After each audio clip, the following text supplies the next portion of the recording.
Welcome to the Bothy podcast with the theme of comfort and disturb. And I hope you enjoy what you hear. But if you find some of what we say upsetting, I hope that you learn from it anyway. My name's Morgan. I've got a diagnosis of schizophrenia, and I'm a member of Bothy, which is a mental health and wellbeing hub in Helensburgh, in Argyll, in Scotland. I'm a writer. I publish on Substack weekly and was awarded an MBE for service to mental health some years ago.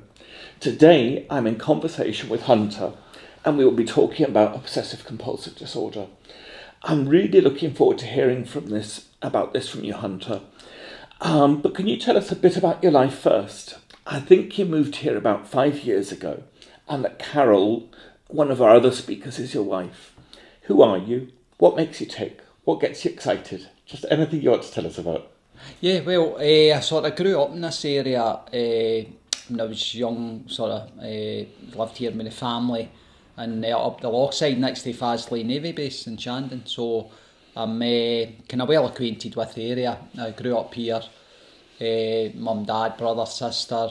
Kind of left the area when I was about 25 and came back when I was 55, I think. So sort of get roots in the area, but I was away for 30 years, and as you rightly say, came back 5 years ago. So I would say what makes me, I love the outdoors, nature, getting out into the woods, walking, the birds, wildlife. I like being outdoors, and that's kind of, I find that a real sort of balm to my sort of struggles, as it were. So that's something that I really enjoy as well. But I've got other interests too, like I sort of tell people, I'm quite keen in music.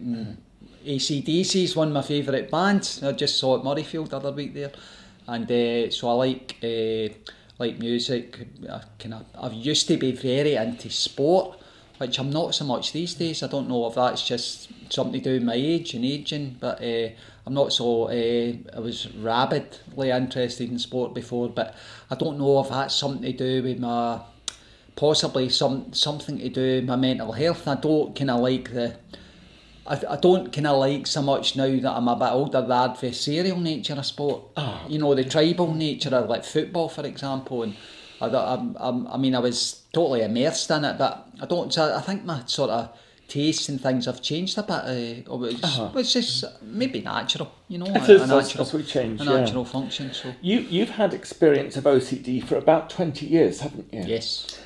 A lot of people think they know what it is, but what's it really like for you? What's it really like for me? I think a lot of people think they know what it is, but to be honest with you, I don't think they really know, or they haven't really got a clue what it's all about. It's not a very pleasant condition because you're kind of, your mind's plagued with a lot of unwanted thoughts, imagery, horrible thoughts that you don't want. You don't want to enter your mind and your consciousness, but a lot of these thoughts just are totally unbidden. They can pop into your mind any time of the day, morning, noon and night, anywhere, any place, any time. So it's not like just when you're in the kitchen you think, I'll need to wipe down the work surface another few times. I'll check that handle 10 times to make sure that it's. Now some people have got issues like that with OCD, but I think it's more a much more insidious sort of condition that kind of affects your whole self in a sense. It's not just an isolated thing that can, that's OCD, I can put that in the corner. It kind of affects the self and your self-image, and it makes you, it preys on your vulnerable self, your vulnerabilities, and also I think it kind of, all these horrible thoughts and images that pop into your head all the time which you don't want, and obviously, and there's a natural there's a natural need to respond to these thoughts, and that's of course that leads to compulsive behaviour, because you feel the mind, the way the mind works, certainly the way I experience it, is you feel you have to respond to these thoughts rather than just letting them be, letting them come, letting them go, and sort of drifting along like the clouds. They'll come into your conscious, right, okay, that's that's a weird, strange, or scary thought sometimes. And they say the best way is let it drift on, let it, you can observe it and let it drift away like the clouds. But there's this I think there's a natural make-up in the mind it's got to feel as if it's got to respond to that. Hence you start... Yeah, when I was speaking to you before, you were saying it's really impacted almost every aspect of your life, from mood to sleep to employment to relationships. Yeah, I would say so, yeah. Do you want to tell me something about that? Yeah, well, I think it permeates everything because you've got, as I said earlier, these thoughts can pop in your head anytime, any place, anywhere. So you're trying to get to sleep at night and thoughts might start popping in your head. And then obviously a lot of the time ask anyone that's got OCD, a kind of mental battle ensues. So then obviously that's disturbing your maybe trying to get to sleep or stay asleep, and then sometimes when you wake up, if you wake up in the morning, thoughts might pop into your head, and then it's almost like the mental battle resumes. It's like a tug of war between you and OCD, and you're Sounds exhausting. It is. It's very fatiguing mentally and physically. I would say it is exhausting. Very exhausting. But it's kind of feels like you're kind of along the edge of the sort of line. You feel that sometimes if it's really bad and your sanity is in question, you feel I'm losing it, Yet the irony is there's a part of the mind, the logical, rational part of the mind, that knows it's okay, swear, and that knows it's all bullshit. Excuse my language, but so there's still that part of the brain that knows it's all rubbish, if I could put it that way. But there's this other creative part of the brain that wants to keep firing these thoughts at you. So it's like an internal battle where part of you knows it's all rubbish, it's pure imagination, it's not real, it's truly a figment of... the way I see OCD as someone who's suffered 20 years, is I see it as a disorder of the imagination. That's the way I see it now. That's the best way I could describe it. Your imagination, the creativity of the brain, the mind, is firing all these things at you, which are not happening, they're not real, but they're so disturbing that you feel you've got to respond. You've told me that some mental health professionals have a limited understanding of it. What's your experience been with mental health professionals dealing with that? In my experience, very limited. I've seen psychiatrists, obviously been my GP, therapists as well, private therapists. I've tried everything, I've really, Graham, from and if you like the mental health field, from private to public at all levels, and to my mind there's a very limited understanding of it, because I think a lot of them, I don't think truly understand the kind of all-consuming sort of omnipresent nature of OCD. It's like I think possibly a lot of health professionals still are under the impression that it's a thing of checking, cleaning, sort of a disorder. Like checking the door's locked, or checking everything's clean. So I don't think they truly grasp the all-encompassing, omnipresent nature of OCD, which basically, when you've got it quite bad, it can basically hit you anytime. Then it can hit you in you're okay 1 minute, then the next minute there's a rapid burst of thoughts, one after the other. It's not like a nice, neat, stray, isolated thought.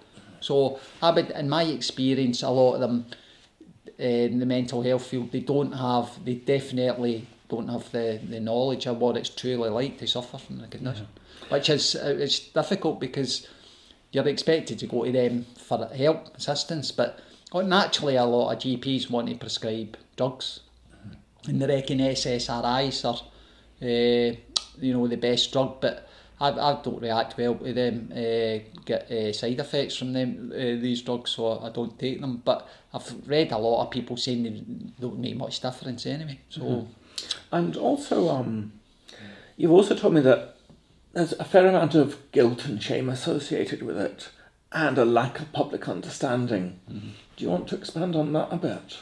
Yeah.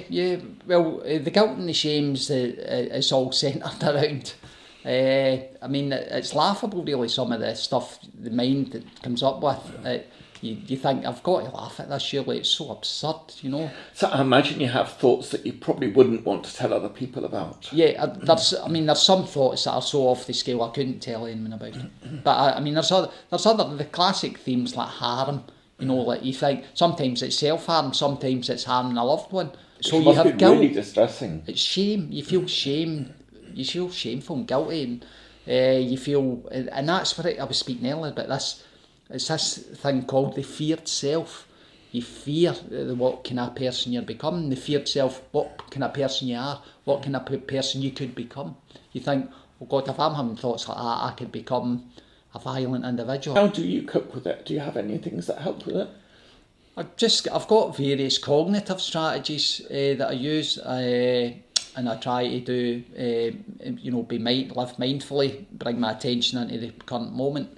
Meditation, qigong, yoga nidra. I do a lot of practices, lifestyle practices, to try and keep myself and backed by the fact that I logically, intellectually, rationally, if you want to put it that way, I know it's all mind-made sort of nonsense, really. I've still got that part of my brain that's rational, logical, intellectual, can recognise that, but when you're in the midst of it, it's incredibly difficult. Sometimes it kind of overwhelms you. It can overwhelm you, so it's difficult to apply your practices. Then also outdoors, nature, trying to keep yourself busy. But the trick with that is sometimes if you think if you're feverishly trying to keep yourself busy, that's stressful as well. Mm-hmm. You know, rather than just be sort of. So you can't distract yourself 24/7. That's impossible, because and as you rightly said earlier on, you said it must be exhausting. It's exhausting. Mm-hmm. So you feel physically, mentally fatigued a lot of the time. And is it sometimes tempting to try to cope with it in unhealthy ways, like with alcohol or things like that? No, funnily, in the past, yes. In the past, yeah, alcohol, self-medicating with alcohol in the past. I never tried illegal drugs. I've never been near illegal drugs, but alcohol, yeah. I self-medicating with alcohol, but I kind of stopped that a number of years ago.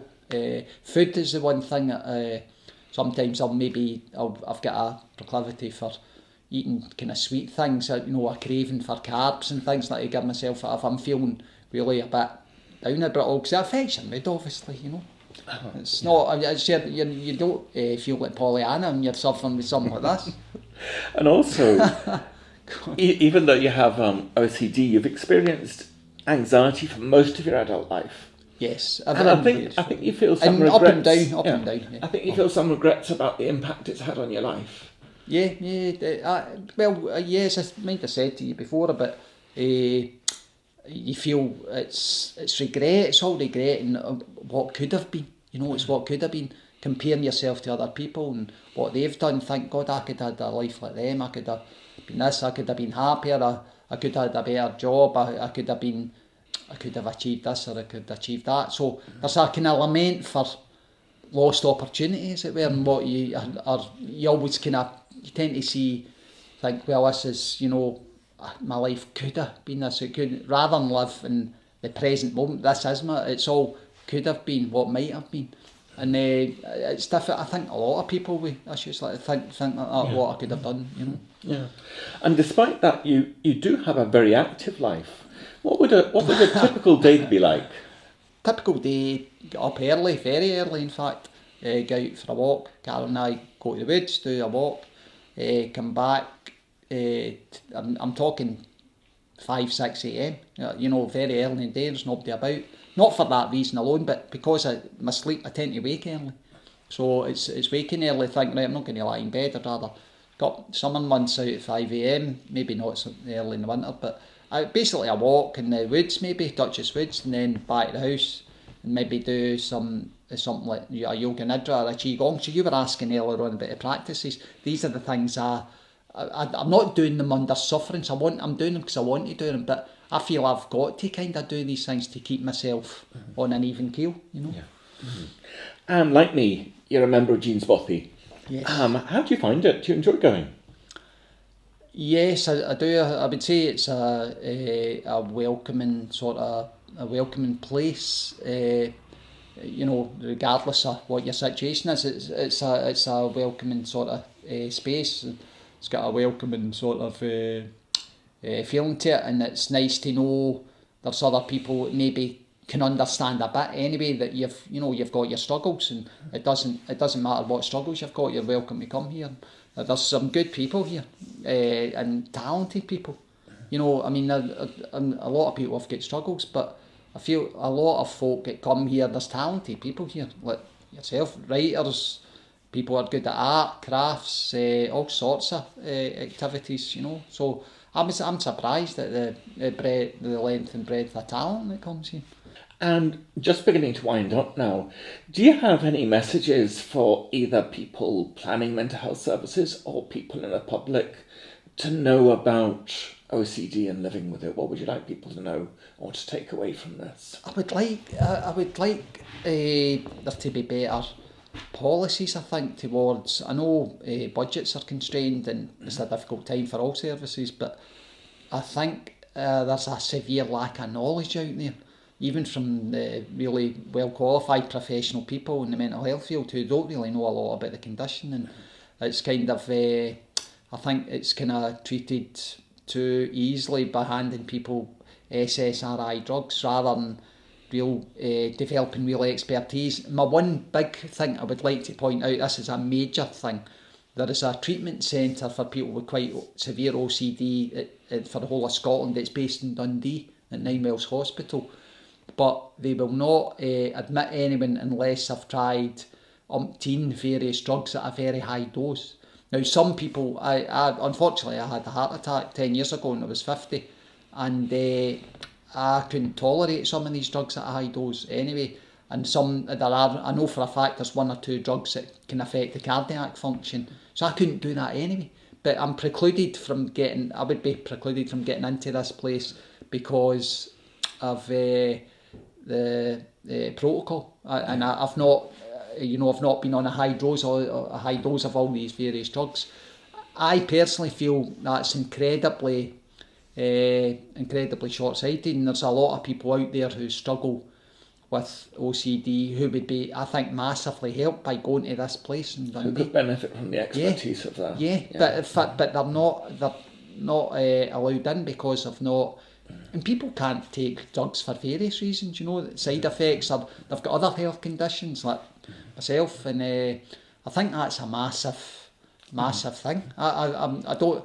It's something I feel quite strongly about, and I don't know, I've been seriously thinking about following it up with my local parliamentary like MSP, MP, etc., and taking that up, because I think it's something that really should be remedied, that people who've got this condition severely, and I think that I said a bit, there's a lack of knowledge, expertise. This particular place is the one place in Scotland, I think, publicly, I think there's you can see people privately, but it costs a hell of a lot of money, This is the one publicly funded place, I think, has the level of expertise to really help people.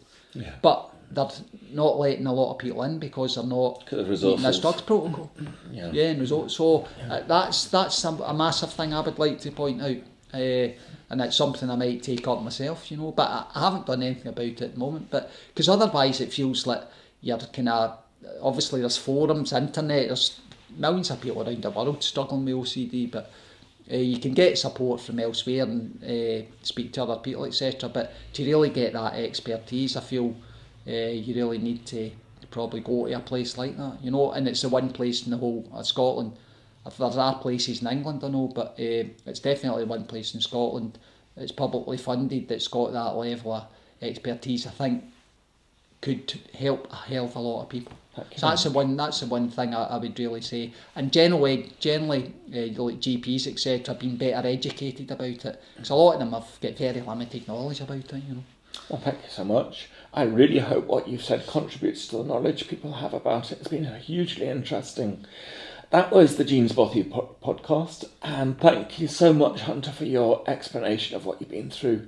It was fascinating and very sad. Some of it is difficult to live with, it sounds, but it's really good to know you and really good to have had this conversation. Okay, thanks, Graham. Thanks a lot. Yes, thank you. Thank you.